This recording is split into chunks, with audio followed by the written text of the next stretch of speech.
आज जो हम लोगों का टॉपिक वो मोलस्का, इकाइनोडर्मेटा और हेमिचोर्डेटा है ना। 3 फाइलम हम लोगों को पढ़ना है।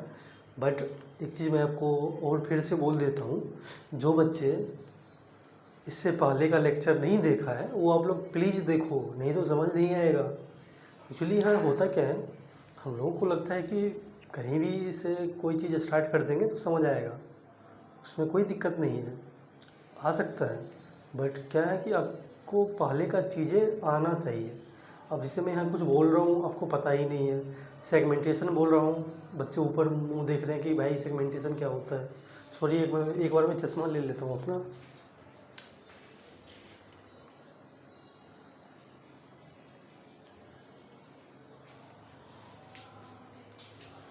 ओके, हाँ, तो यही मैं बोल रहा हूँ कि आप लोग पहले की बात देखो, उसके बाद आज जो हम लोग पढ़ेंगे वो मोलस्का, इकाइनोडर्मेटा और हेमिचोर्डेटा। आज हम लोग को 3 फाइलम पढ़ना है। और देखो, मैं आपको एक चीज़ और बोल देता हूँ कि आप लोग आज रिलैक्स हो जाओ, ज़्यादा चीज़ें नहीं है, क्योंकि जो तीनों फाइलम है बहुत छोटा छोटा है, इसमें ज़्यादा चीज़ें नहीं है। बस हाँ, एक चीज़ है कि आपको एग्जाम्पल याद करना पड़ेगा, क्योंकि जब तक आप इसका एग्जाम्पल याद नहीं करोगे, इसका मेन एग्जाम्पल ही है इस सभी फाइलम का। ओके, सो आप लोग एग्जाम्पल को सही से देखना, मैं सही से लिखूँगा हर पॉइंट को, बस आपका काम क्या है कि चीज़ों को फॉलो करना। ओके, सो बस स्टार्ट करते हैं आज का फाइलम। तो सबसे पहले लिखो आप लोग मोलस्का। क्या लिखना है?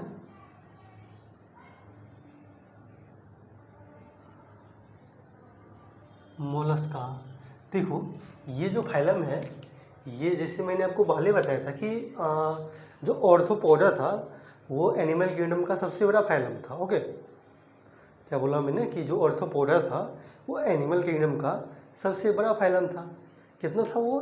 डेटा कितना बताए थे हमने आपको? 70%, एग्जैक्टली 70% बताया था। तो ये जो फाइलम है, ऑर्थ्रोपोडा के बाद अगर एनिमल किंगडम में सबसे जो कोई फाइलम बना है तो ये है, मोलस्का है। ये फाइलम कितना है, इसका एग्जैक्ट डाटा तो नहीं दे रखा है, बट इतना बता रखा है कि ये जो फाइलम है second largest phylum of animal kingdom. Animal kingdom का ये सबसे दूसरा बड़ा फाइलम है। सो लिखो आप लोग यहाँ पर, सेकेंड लार्जेस्ट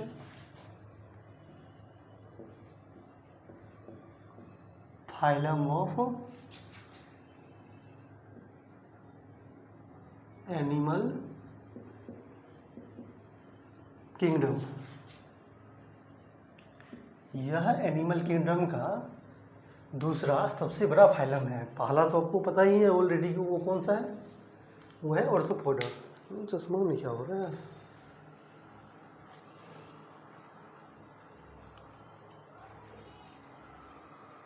हाँ, अब सही है।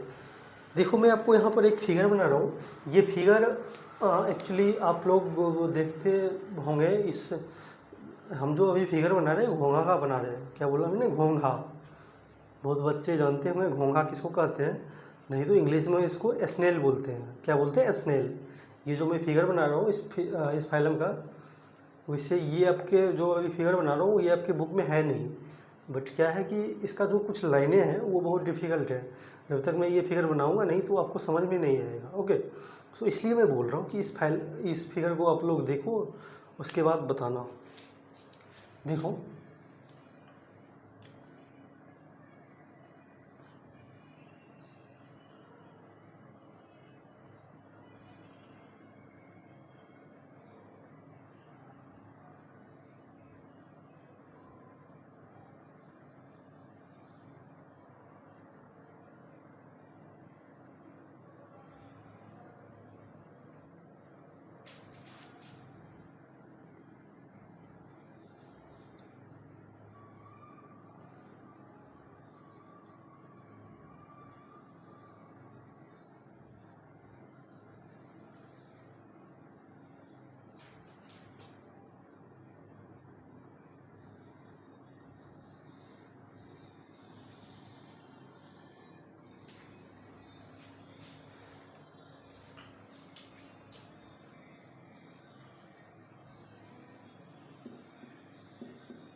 ओके, यहाँ से आपको एक चीज़ देखना है,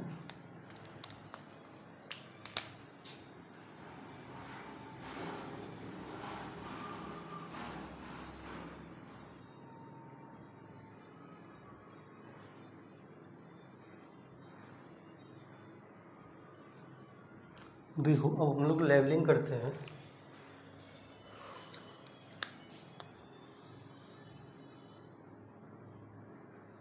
ये जो है ये लेयर हम इसको मेंटले बोलते हैं,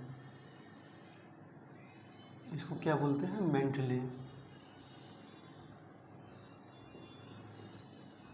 मेंटले इसको क्या बोलते हैं, calcareous cell.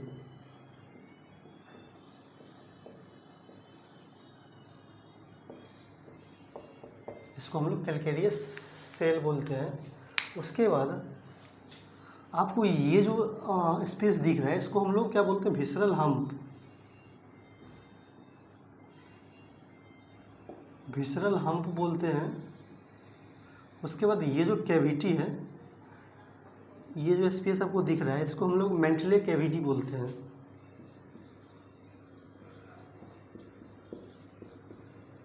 Mantle cavity, okay. और ये जो आपको स्ट्रक्चर दिख रहा है इसको हम लोग मस्कुलर फूट बोलते हैं।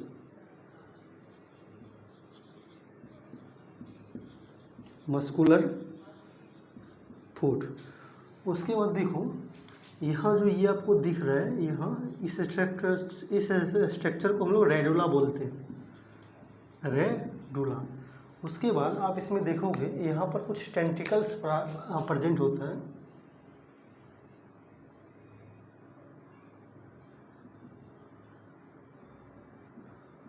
ओके, इस तरह से टेंटिकल्स प्रेजेंट होता है। इस टेंटिकल को हम लोग सेंसरी स्ट्रक्चर के तरह यूज करते हैं। इसको हम लोग बोलते हैं क्या, टेंटिकल्स। Tentacles, okay. और ये जो है ये स्नेल का क्या है, alimentary canal.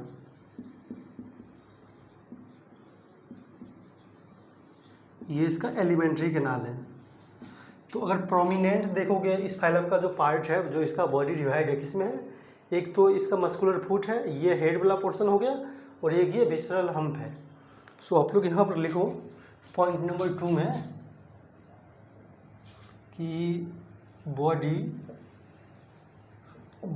Divide into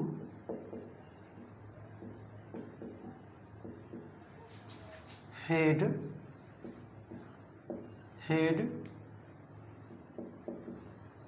visceral hump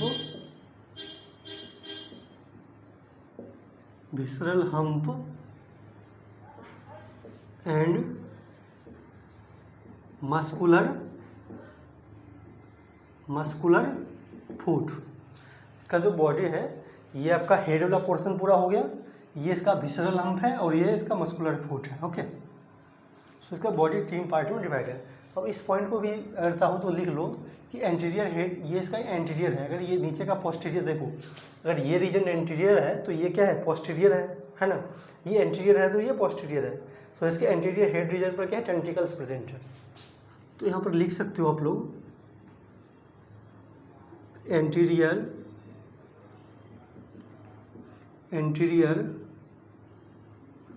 head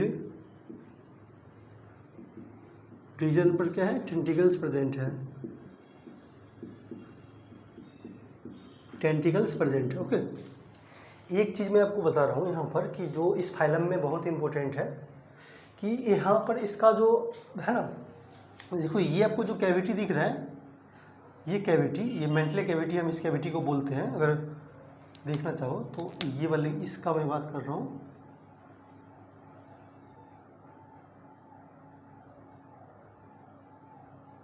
मैं इस कैविटी की बात कर रहा हूँ, हम लोग इसको मेंटले कैविटी बोलते हैं। एक्चुअली ये जो स्नेल में बनाया हूँ, इसका यहाँ पर गिल्स प्रेजेंट होता है। क्या प्रेजेंट होता है, गिल्स प्रेजेंट होता है। इसी गिल्स से इस ऑर्गेनिज्म का रेस्पायरेटरी एंड एक्सक्रीटरी, क्या मैंने बोला, रेस्पायरेटरी एंड एक्सक्रीटरी दोनों फंक्शन रेगुलेट होता है इस मेंटले कैविटी में।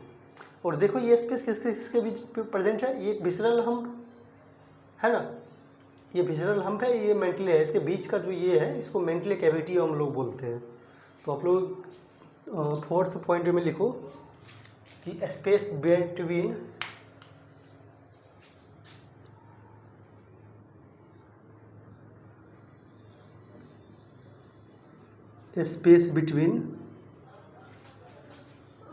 Mantle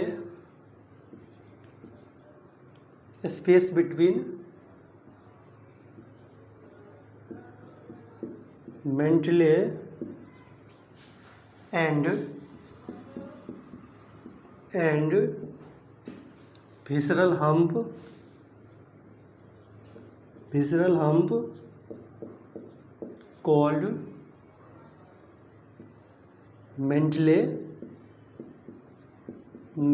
cavity. यहाँ पर क्या है, यहाँ पर इस मेंटले कैविटी में क्या होता है, गिल्स प्रेजेंट होता है। यहाँ पर गिल्स प्रेजेंट होता है इस एरिया में, इन which gills present which regulate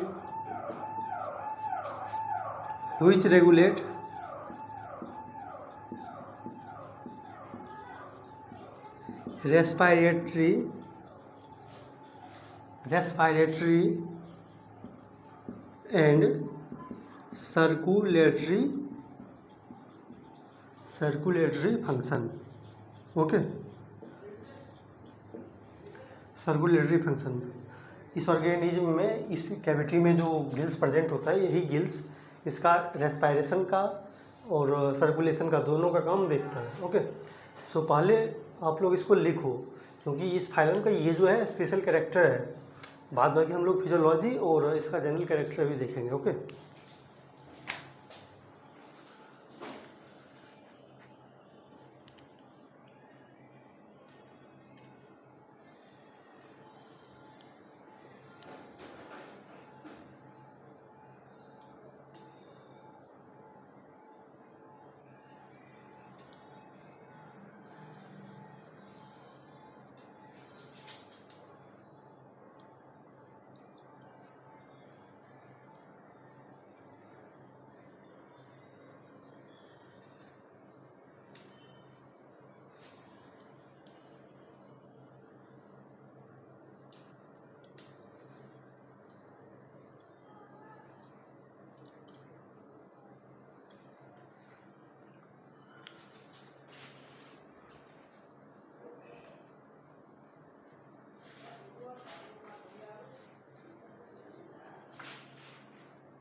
okay. सो अच्छा, एक और चीज़ आप लिख सकते हो कि ये जो आपका जो रेडुला है, आप माउथ वाले पार्ट में देख रहे हो, ये इसका रेस्पिंग ऑर्गन होता है। अब रेस्पिंग ऑर्गन का मतलब ये नहीं होता है कि आप रेस्पायरेशन समझ लो। रेस्पिंग ऑर्गन का मतलब ये होता है कि अगर हिंदी में देखो तो खुदरना। एक्चुअली जब भी आप घोंघा को या फिर स्नेल को ऑब्जर्व करोगे तो वो भोजन को डायरेक्ट इनगल्फ नहीं करता है। क्या बोला मैंने कि घोंघा जो होता है, स्नेल होता है, वो डायरेक्ट फूड को इनगल्फ नहीं करता है। वो क्या करता है, आप कभी भी घोंघा को देखोगे तो जैसे मान लो कि, मैं समझाता हूँ आपको क्या करता है। अगर मान लो जैसे ये घोंघा का ये जो रेडुला वाला पार्ट है, तो जैसे ये मेरा हाथ मान लो कि ये इसका रेडुला है, तो ये उस फूड को, और मान लो ये मेरा हाथ भी इसका फूड है घोंघा का, तो ये इस तरह से करता है, खुदरता है। ओके, फाइल एक रेस्पिंग ऑर्गन होता है जो खुदरता है इस तरह से। ये नहीं कि फूड को ऐसे इनगल्फ कर लिया, ले लिया, इनगेस्टेशन कर लिया, नहीं। वो इस तरह से, अगर यहाँ पर मान लो कोई पॉइंट है, फूड है, तो यहाँ पर कॉन्टैक्ट पहले बनाकर फिर इस तरह से खुदरता है। तो इसी को हम लोग बोलते हैं रेडुला। फाइल एक जो रेस्पिंग ऑर्गन होता है हम उसको रेडुला बोलते हैं। सो आप इसमें पॉइंट नंबर 5 लिख लो, माउथ कंटेन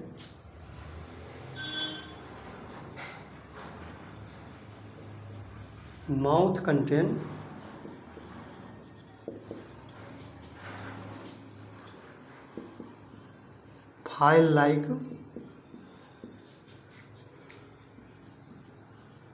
rasping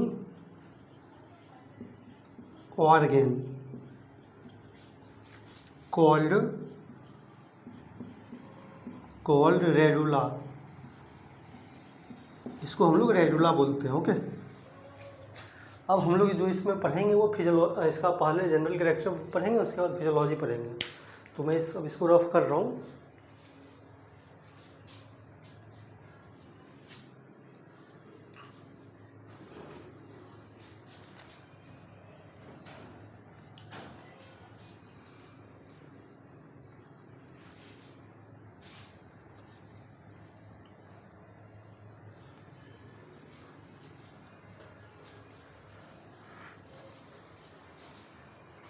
आप लोग लिखना इसका जनरल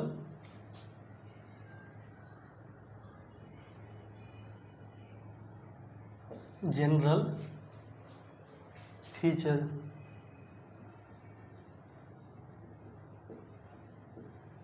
सो सबसे पहले वही चीज़ है हैबिटाट। दूसरा है लेवल ऑफ ऑर्गेनाइजेशन। तीसरा है आपका सिमेट्री।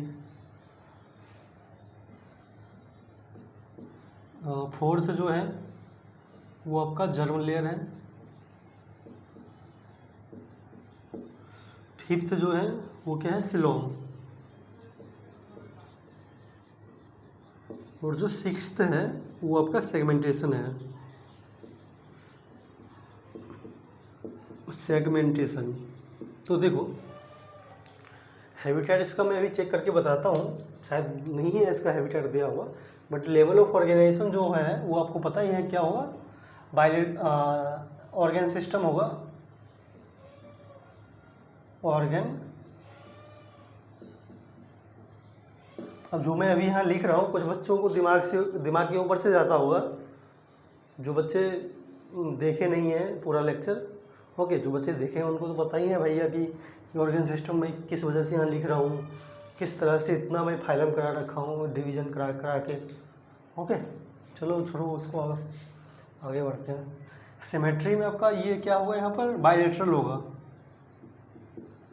बायलेटरल। उसके बाद जर्म लेयर ट्रिप्लोब्लास्टिक हो जाएगा, ट्रिप्लोब्लास्टिक। सिलोम क्या होगा, सिलोमेट होगा, सिलोमेट होगा। उसके बाद आपको पता है इसमें सेगमेंटेशन की बात नहीं करेंगे हम लोग। ओके, उसके बाद देखो इसके फिजियोलॉजी में देखो तो कुछ है नहीं। आपके फिजियोलॉजी में बस एक पॉइंट दे रखा है कि ये जो ऑर्गेनिज्म है या फिर इस फाइलम का जितना भी ऑर्गेनिज्म है वो डायोसियस होता है। ओके, और इसका जो फर्टिलाइजेशन है, फर्टिलाइजेशन की बात भी नहीं कर रहा है, बस वो ये एक चीज़ दिया है कि ओविपेरस होता है। ओविपेरस मतलब क्या होता है आपको पता ही है, जो अंडे देता है उसको ओविपेरस बोलते हैं। तो वो सब आप उतना चीज़ मत लिखो, जो बुक में है और जो आपके पेपर में आता है मैं उसी को लेकर चलता हूँ। तो आप लोग यहीं पर, क्योंकि इस फाइलम का जो सबसे इम्पोर्टेंट चीज़ें हैं ये इसका एग्जाम्पल है। आप देखो अभी 6 एग्जाम्पल करवाऊँगा, उसी को 6 ही नहीं 8 एग्जाम्पल है इसका, वही याद करने में आपको दिक्कत होगी। तो ऐसे यहाँ एक लाइन ड्रॉ करके और फिजियोलॉजी में बस इतना लिख लो,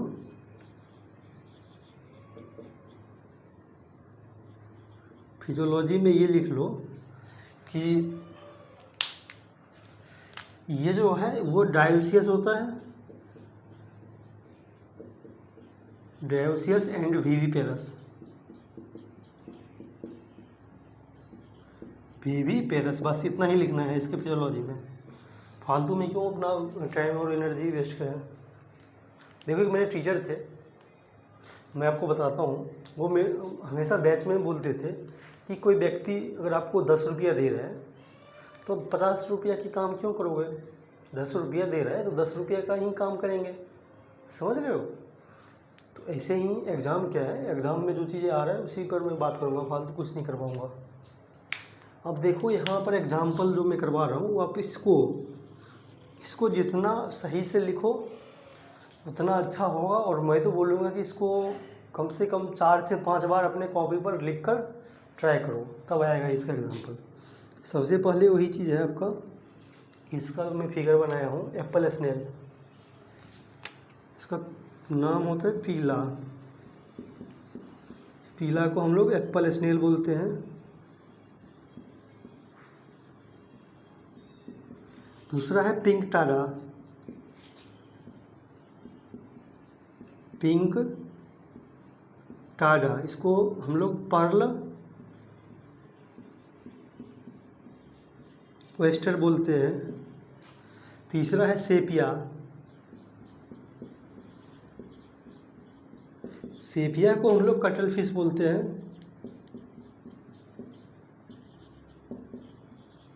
ओके, फोर्थ जो है वो है आपका लोलीगो, लोलीगो, इसको हम लोग स्क्विड बोलते हैं। ओके, और फिफ्थ नंबर में यहाँ पर लिख रहा हूँ, एक होता है अपना एक डेंटिलम होता है, डेंटिलम को हम लोग टच सेल बोलते हैं। उसके बाद एक केटोप्लेवेरा होता है 5 नंबर में, 1 2 3 4 5 6 नंबर ये है।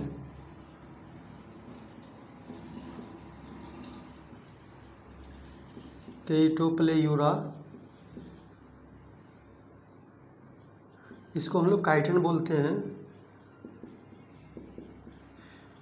ओके, 6 हो गया।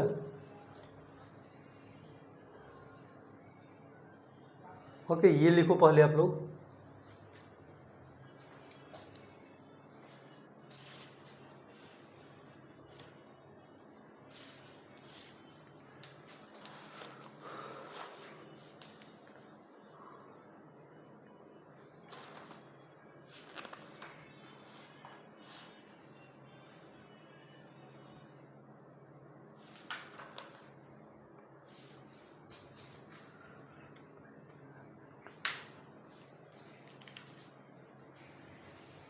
ओके 5 नंबर आप लोग लिख लो यहाँ पर, एप्लाइसिया, एप्लाइसिया सी हेयर एंड एक और एग्जांपल है इसका। आप समुंदर के आसपास अगर बॉम्बे जाओगे तो देखोगे वहाँ एक ऑक्टोपस होता है। ऑक्टोपस आपने सुना भी होगा, हम लोग हमेशा सुनते हैं, टीवी वगैरह में देखते हैं। तो ऑक्टोपस जो है उसको हम लोग डेविल फिश भी बोलते हैं। ये इसका 7th नंबर है भैया। 8 नंबर पे जो है ऑक्टोपस है, ऑक्टोपस, इसको हम लोग डेविल फिश बोलते हैं। ओके, उसके बाद देखो इसका जो अभी मैं चेक कर रहा हूँ, इसका जो है एक्वेटिक टेरेस्ट्रियल दोनों होता है। आपको पता ही है कि घोंगा कहाँ मिलेगा, घोंगा आप देखते होइएगा कि पानी में तो होता ही है ना, पानी में ये होता ही है, बट इसमें टेरेस्ट्रियल पर मतलब कि लैंड पर भी घूमते रहता है घोंगा। ओके, सो यहाँ पर लिख लो आप लोग aquatic, aquatic and terrestrial.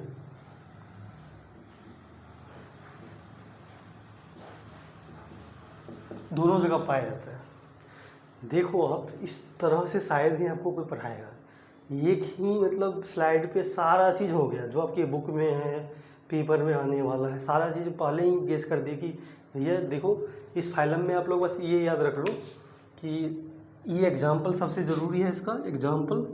Okay, और शायद ही अब इसमें कोई पॉइंट है जो पूछेगा, एग्जाम्पल नहीं पूछेगा, मैचिंग के लिए बार बार दे देता है, या फिर जो इससे पहले मैं बताया था इसका ये वाला पोर्शन मेंटल कैविटी में यहाँ गिल्स प्रेजेंट होता है जो रेस्पिरेटरी एंड इसका एक्सक्रीटरी फंक्शन रेगुलेट करते हैं, वो बहुत ज़रूरी है।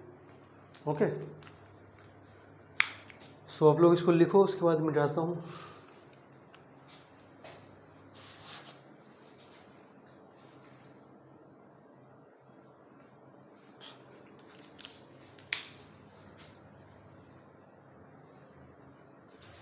ओके, सो मैं मिटा रहा हूँ इसको।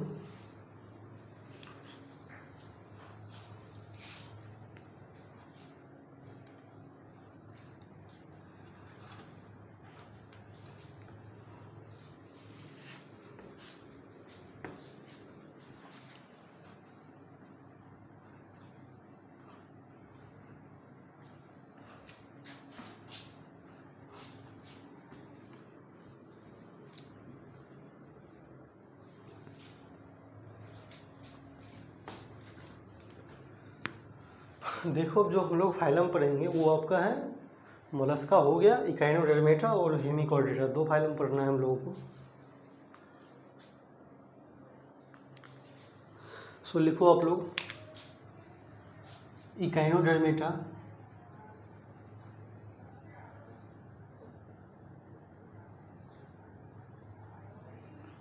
इकाइनोडर्मेटा। देखो,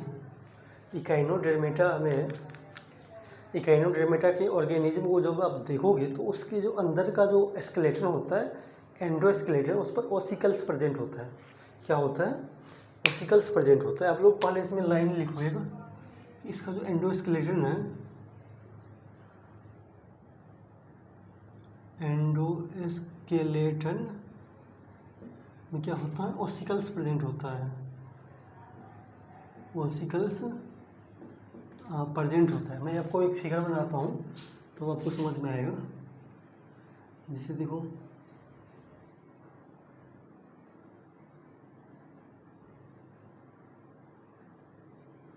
ओके,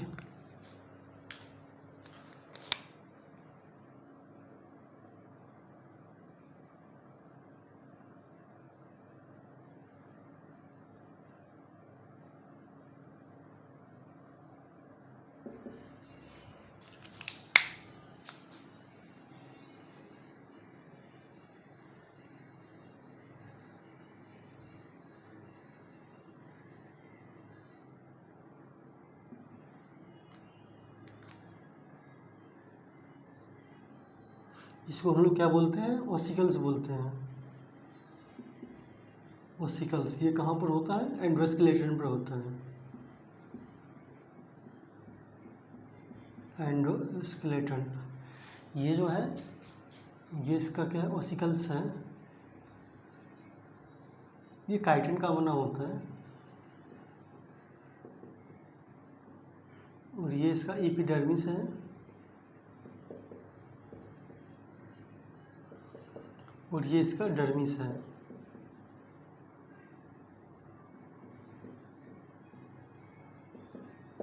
ये इसका डर्मिस। ओके, सो इस फाइलम के जो मेंबर हैं वो एस्टेरिस है, जो हम लोग इसको एस्टेरिस जो होता है वो स्टारफिश होता है, एकाइनस है, सी अर्चिन है। सो ये सारे मेंबर हैं। वो आपको ये देखने को कम मिलता है क्योंकि ये यूजली हम लोगों के जो आसपास में मिलता नहीं है, तो इसको, इस फाइलम के ऑर्गेनिज्म को थोड़ा सा ऑब्जर्व करना डिफ़िकल्ट है। बाद में पढ़ना तो है ही हम लोगों को सारे फाइलम, तो इसमें थोड़ा सा विजुअलाइज करना डिफ़िकल्ट है क्योंकि अब मेरे पास वो बोर्ड तो है नहीं कि ऑर्गेनिज्म को मैं आपको दिखाऊं, है ना? क्या ही करेंगे। ओके,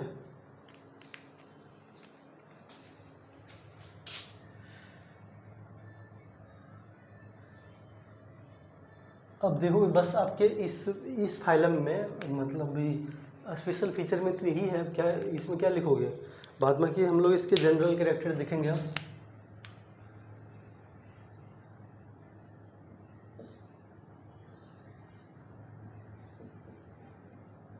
जनरल कैरेक्टर में वही चीज़ है, हैबिटाट। अब देख लो,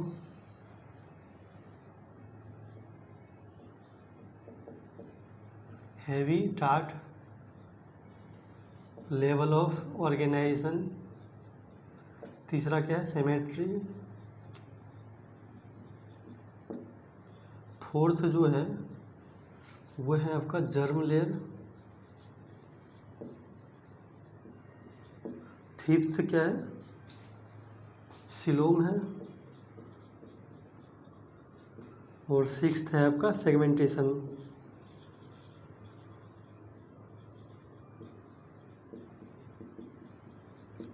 segmentation. Okay, so level of organisation में आपको पता है क्या होगा, ऑर्गेन सिस्टम हो जाएगा,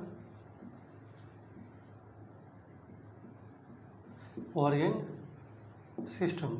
सिमेट्री में अगर आपको याद हो तो मैं फर्स्ट क्लास में ही बताया था कि इसका जो एडल्ट होता है, इकाइनोडर्मेटा का, उसमें एडल्ट फॉर्म में रेडियल होता है। एडल्ट जो होता है इकाइनोडर्मेटा का उसमें रेडियल होता है, और जो लार्वल होता है उसमें बायलेटरल होता है। सो आप लोग यहाँ पर लिख लो, एडल्ट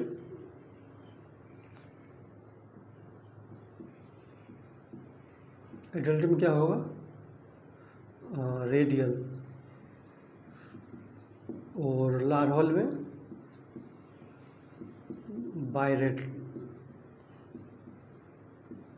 लेटरल। जर्म लेयर तो आपको पता ही है ट्रिप्लो होगा। उसके बाद सिलोमेट होता है। हम लोग यहाँ सेगमेंटेशन की बात नहीं करेंगे। ओके, सो आप लोग इसको पहले लिखो, उसके बाद हम लोग बस इसका फिजियोलॉजी देखेंगे।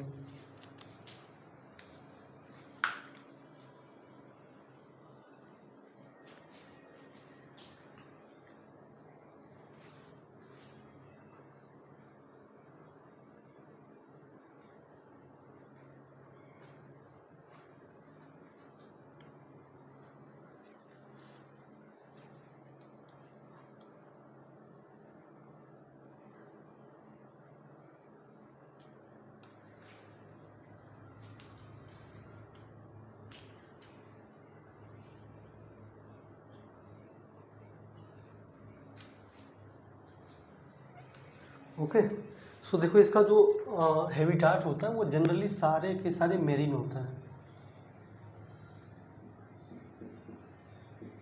ये मेरीन होता है। ओके, उसके बाद हम लोग फिजियोलॉजी की बात कर लेते हैं, क्योंकि मेरे पास अभी स्पेस है।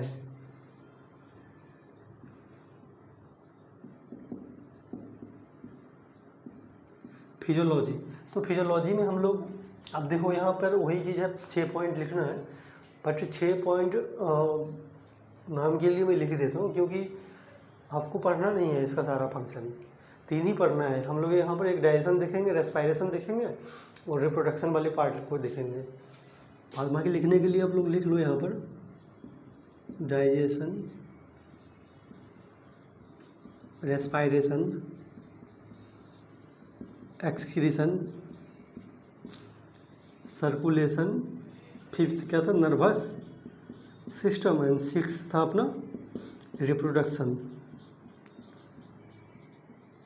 अगर आपको एक चीज़ याद हो तो सेकेंड क्लास में पॉलीफेरा में मैंने बताया था कि उसमें जो वाटर कैनाल और ट्रांसपोर्ट पाया जाता है। क्या बोला मैंने, वाटर ट्रांसपोर्ट या फिर कैनाल पाया जाता है, जो उसको रेस्पायरेशन में हेल्प कर रहा था, फूड को गैदर करने में कर रहा था।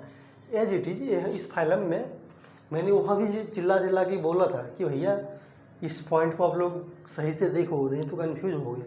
तो यही चीज़ मैं यहाँ फिर बात कर रहा हूँ कि यहाँ पर जो है, यहाँ पर देखो पॉइंट कितना सिमिलर है, वाटर कैनाल और वाटर ट्रांसपोर्ट और वाटर ट्रांसपोर्ट सिस्टम। क्या बोला मैंने, वाटर ट्रांसपोर्ट और वाटर ट्रांसपोर्ट सिस्टम, दोनों में कितना माइन्यूट सा डिफरेंस है। बस यही माइन्यूट सा डिफरेंस पूरे एग्जाम को चेंज कर देता है।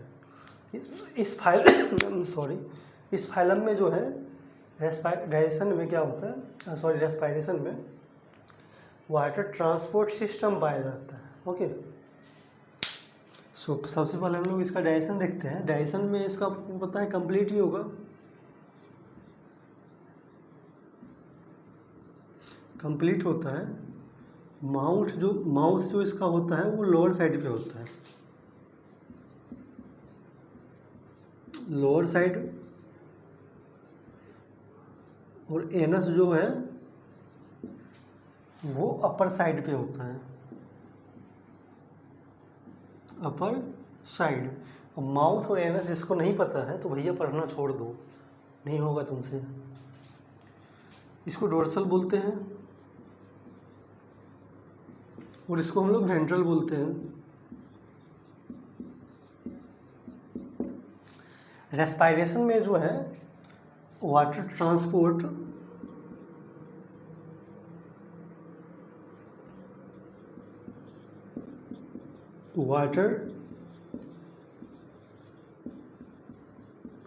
ट्रांसपोर्ट सिस्टम प्रेजेंट है विच हेल्प इन। अब देखो हमें लोग इसमें एक्सक्रीशन, सर्कुलेशन, नर्वस सिस्टम की बात नहीं करेंगे। विच हेल्प इन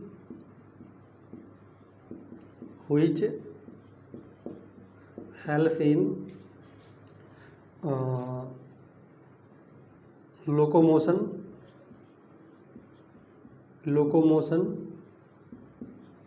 रेस्पायरेशन,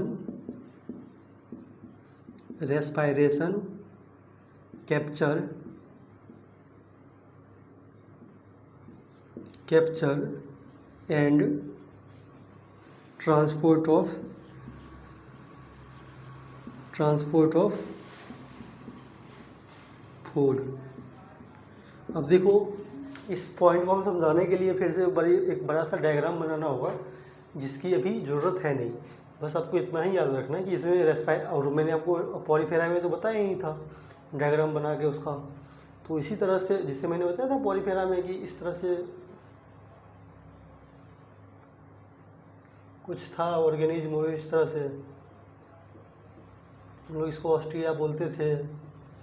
इससे वाटर इस तरह से आता था और उसके बाद इस तरह से कुछ बना रहा था और फिर इस तरह से वाटर बाहर निकल रहा था। ओके, सो यहाँ पर ये बनाने की ज़रूरत नहीं है, ये पॉलीफेरा का डायग्राम है, बस आप इसको याद रख लो।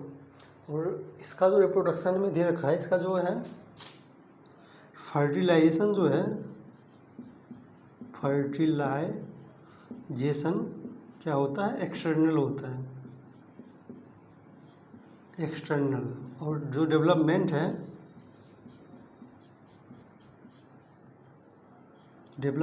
जो है इनडायरेक्ट है, इनडायरेक्ट विद फ्री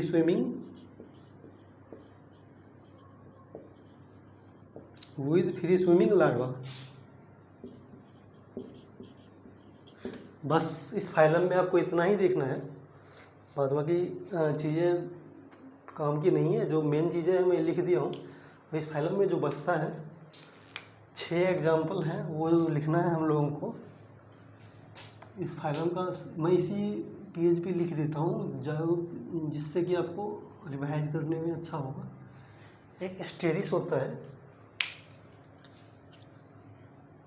फर्स्ट जो है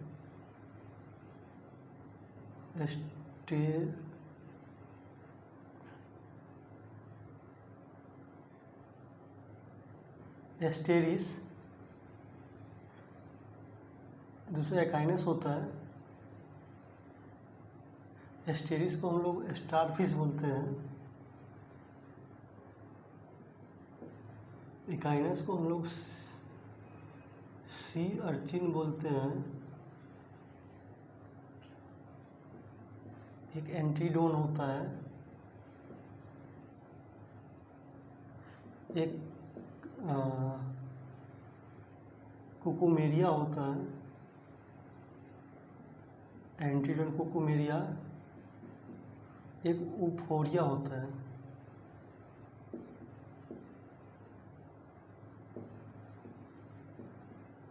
ऊफोरिया को हम लोग ब्रिटल स्टार बोलते हैं, ब्रिटल स्टार। कुकुमेरिया को हम लोग सी कुकुम्बर बोलते हैं, सी कुकुम्बर। एंटीडोन को हम लोग सी लिली बोलते हैं।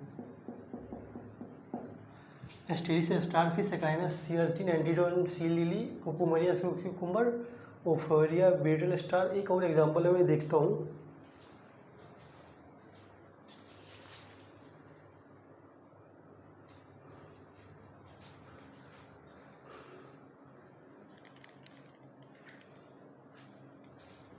नहीं, बस इतना ही एग्जांपल है, इसमें नहीं है।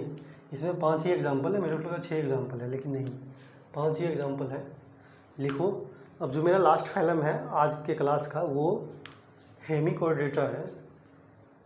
और वो फाइलम बहुत छोटा है। एक्चुअली मैं आपको एक चीज़ बता देता हूँ, हेमिचोर्डेटा को पहले कोऑर्डिनेट में रखा गया था क्योंकि एक उसमें स्ट्रक्चर होता है, उस स्ट्रक्चर को हम लोग स्ट्रोमोकॉर्ड बोलते हैं। स्ट्रोमोकॉर्ड बेसिकली रूडिमेंट्री स्ट्रक्चर है, ओके। और वो जो स्ट्रक्चर है वो नोटोकॉर्ड की तरह दिखाई देता है।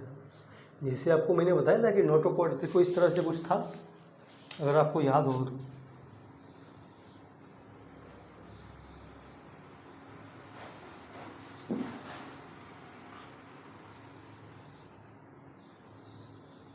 इस तरह से था, जो ये नर्व कॉर्ड था और ये क्या था अपना नोटोकॉर्ड, ये अपना नर्व कॉर्ड था और ये क्या था नोटोकॉर्ड, नोटोकॉर्ड। तो इसी तरह से हेमिकॉर्डेटा में एक स्ट्रक्चर होता है नोटोकॉर्ड की तरह, वो उसको हम लोग स्टोमोकॉर्ड बोलते हैं। एक्चुअली स्टोमोकॉर्ड को सबसे पहले मतलब कुछ अभी से कुछ टाइम पहले उसको कोऑर्डिनेट में ही रखा गया था, बट बाद में बहुत सारे साइंटिस्ट आए उसको स्पेशली उस फाइलम से कोऑर्डिनेट से हटाकर फिर से हेमिकॉर्डेटा में डाल दिया।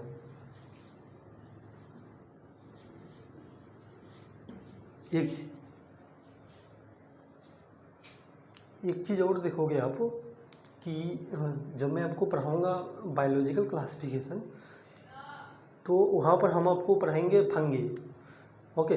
फंगी में हम लोग जो देखते हैं चार है, फाइकोमाइसिटीज, एस्कोमाइसिटीज, बेसिडियोमाइसिटीज और ड्यूट्रोमाइसिटीज।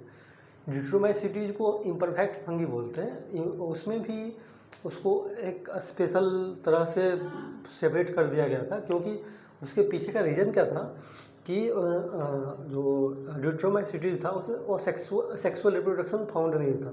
अब जब भी हम फंगी को डिवाइड करते हैं तो अगर आपको पता हो तो स्पोर के बेस पर, माइसिलियम के बेस पर और सेक्सुअल रिप्रोडक्शन के बेस पर। बट आपको पता ही है कि ड्यूट्रोमाइसिटीज में सेक्सुअल रिप्रोडक्शन है ही नहीं, तो कैसे अलग करोगे, ओके। चलो छोड़ो, हम उसको देखेंगे बायोलॉजिकल क्लासिफिकेशन में बाद में, कि अभी इसको देखते हैं।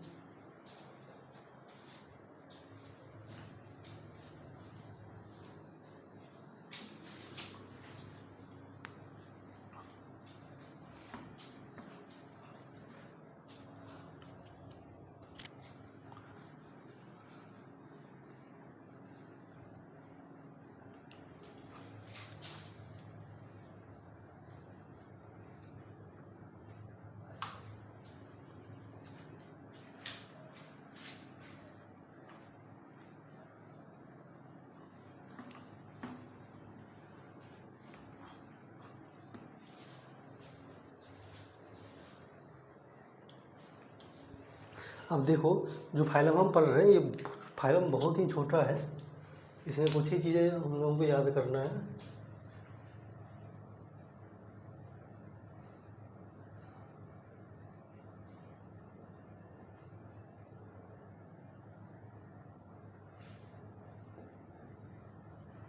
ओके, देखो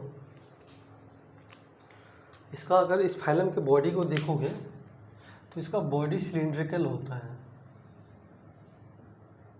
इसका जो बॉडी होता है वो क्या होता है, सिलिंड्रिकल होता है। मैं यहाँ पर एक फिगर बना रहा हूँ क्योंकि बिना फिगर के आपको समझ नहीं आएगा, आप इसको देखो पहले।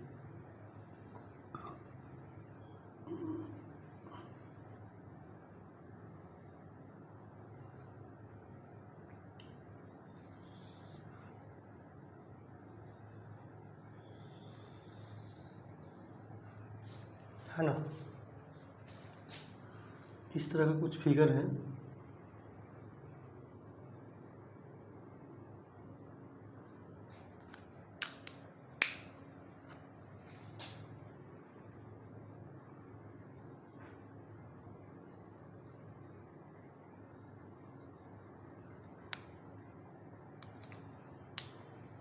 हम लोग इसको हेड टेल बोलते हैं, हेड इसको बोलते हैं, और इसको प्रोबोसिस बोलते हैं, ओके। सो इस बॉडी का जो इस ऑर्गेनिज्म का जो बॉडी है वो सिलिंड्रिकल है, उस किस पार्ट में डिवाइड है? हेड में, प्रोबोसिस में और टेल में। ओके, बस इस फाइलम में जो मेन चीज़ें हैं इस फाइल स्पेशल यही दिखना है। बाद बाकी हम लोग फिजियोलॉजी और इसका जो जनरल कैरेक्टर है वो दिखेंगे। लिखो पहले आप लोग इसको।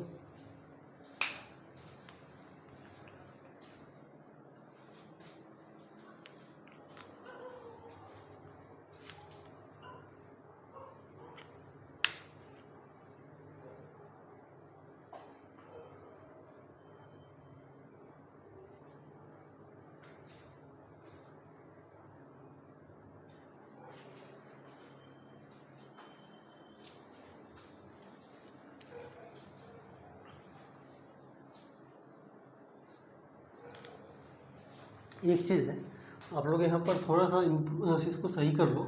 हम लोग इसको एक्चुअली क्या है, इसको हम लोग प्रोबोसिस बोलते हैं और इसको हम लोग कॉलर बोलते हैं। इसमें हेड नहीं है, हेड की बात नहीं करते हैं। ओके, और ये जो फिगर है किसका है? बेलेनोग्लोसस का है।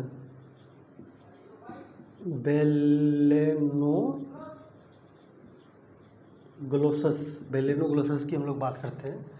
तो हम लोग फिजियोलॉजी में देखते हैं। यहाँ पर फिजियोलॉजी से पहले हम लोग जनरल कैरेक्टर एक बार देख लेते हैं।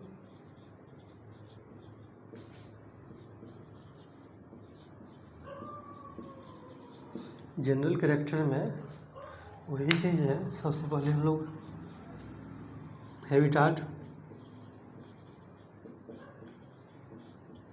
दूसरा क्या है, क्या दिखोगे इसमें? Level of organization. तीसरा है सेमेट्री। चौथा क्या है? Germ layer.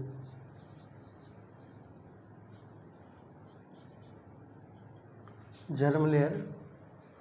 उसके बाद यहाँ पर लिख लो 5th नंबर में सिलोम। और जो 6th पर जो है सेगमेंटेशन।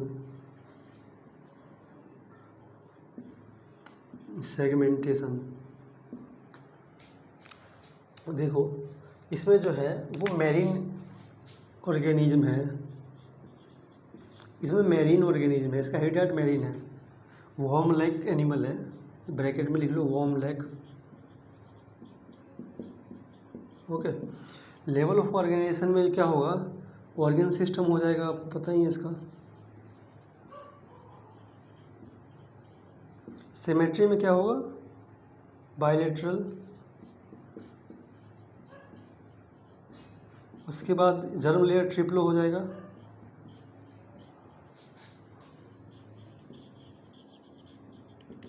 उसके बाद इसका जो सिलोम है वो सिलोमेट होगा। एंड सेगमेंटेशन की हम लोग यहाँ पर बात नहीं करेंगे। ओके, तो अब यहाँ पर हम लोग फिजियोलॉजी देख लेते हैं लगे हाथ।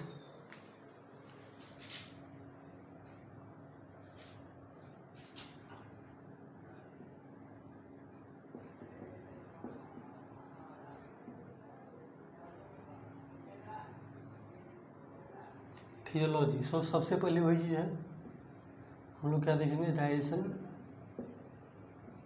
दूसरा रेस्पायरेशन, और तीसरा सर्कुलेशन, चौथा एक्सक्रीशन, पांचवा नर्वस सिस्टम एंड छठा रिप्रोडक्शन। ओके, तो देखो डाइजेशन की बात तो नहीं करा है बुक, तो हम भी नहीं करेंगे क्योंकि फालतू चीज़ें नहीं करना है। जो रेस्पायरेशन होता है इसमें गिल्स यूज करता है, इसके फाइलम के मेंबर जो है वो गिल्स यूज करता है। उसके बाद सर्कुलेटरी, ये CS है, सर्कुलेटरी सिस्टम है, इसमें ओपन टाइप का होता है।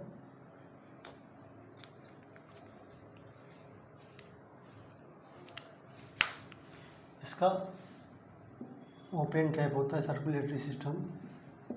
अगर ओपन और क्लोज सर्कुलेटरी सिस्टम नहीं पता है तो हम लोग बहुत जल्द अब बस इसके बाद ह्यूमन फिजियोलॉजी पढ़ने वाले हैं। रेस्पायरेशन वहाँ पर हम लोग जो फर्स्ट चैप्टर पढ़ेंगे वो ब्रीदिंग पढ़ेंगे। उसके बाद जो सेकंड चैप्टर है सर्कुलेशन है, वो बॉडी फ्लूइड एंड सर्कुलेशन, वो हम लोग पढ़ेंगे, वहाँ पर आप लोगों को क्लियर हो जाएगा। बाद बाकी अभी के लिए मैं बता देता हूँ कि जो ओपन और क्लोज का बस इतना मतलब है कि अगर कुछ ऑर्गेनिज्म देखोगे तो उसमें क्या होता है, ब्लड वेसल्स उतना सही तरह से डेवलप्ड नहीं होता है, तो उसमें एक एम्प्टी स्पेस होता है, खाली स्पेस होता है, हम लोग इसको साइनस बोलते हैं। साइनस के थ्रू ब्लड अपना फ्लो करता है। ओके, बाद बाकी जो कुछ ऑर्गेनिज्म वेल डेवलप्ड है जिसमें क्लोज टाइप का सर्कुलेटरी सिस्टम है, जैसे कि ह्यूमन बीइंग, इसमें देखोगे डबल सर्कुलेशन होता है, वो भी पल्मोनरी और कोरोनरी, पल्मोनरी और सिस्टेमेटिक दो सर्कुलेशन होता है, वो वहाँ पर देखेंगे। बाद में इसका अगर एक्सक्रीटरी सिस्टम देखोगे तो इसमें जो है एक प्रोबोसिस, इसी के नाम पर, इसका जो इस पोर्शन को देख रहे हो इसी के नाम पर एक प्रोबोसिस ग्लैंड होता है जो इसको एक्सक्रीशन में हेल्प करता है।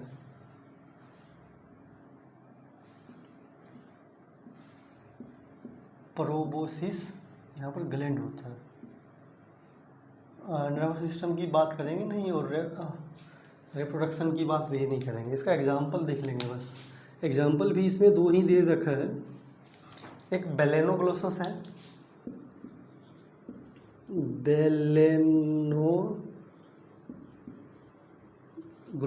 और दूसरा जो है सेकोग्लोसस,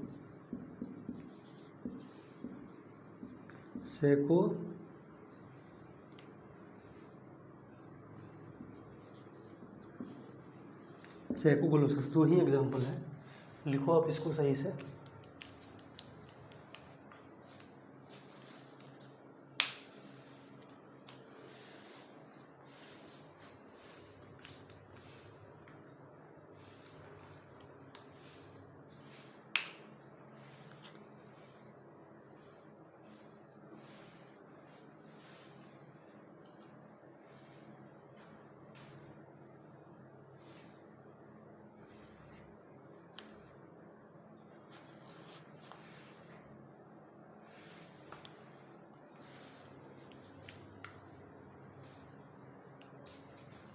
एक चीज़ है यहाँ पर आप लोग लिख ही लो, इसका जो सेक्स होता है वो सेपरेट होता है,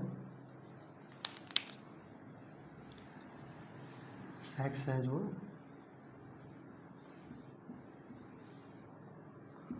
सेक्स सेपरेट। उसके बाद इसका जो फर्टिलाइजेशन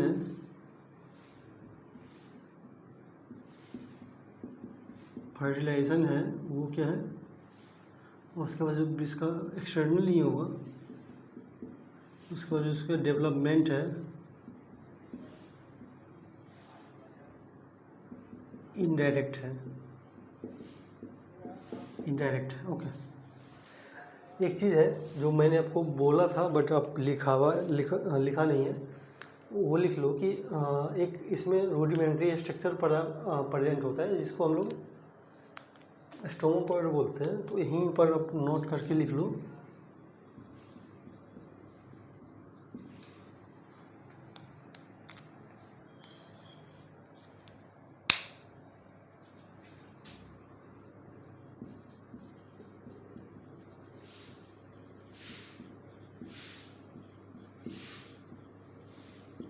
रूडिमेंट्री स्ट्रक्चर प्रेजेंट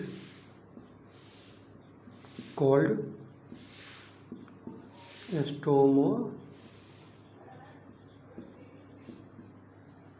स्टोमोपॉड, ठीक है। इस पॉइंट को याद रखना, अगर आप मेरे से पूछो तो ये इसका स्पेशल वाला फीचर जो है ये आपको याद रखना होगा, क्योंकि मैचिंग में या फिर कोई स्टेटमेंट बना के दे देगा ये बाद में कि इसका जो ये एक्सक्रीशन है ये बहुत इम्पोर्टेंट है। ओके, अब बाद बाकी एग्जाम्पल तो है ही, एग्जाम्पल सभी फाइलम का बहुत ज़रूरी है। ओके,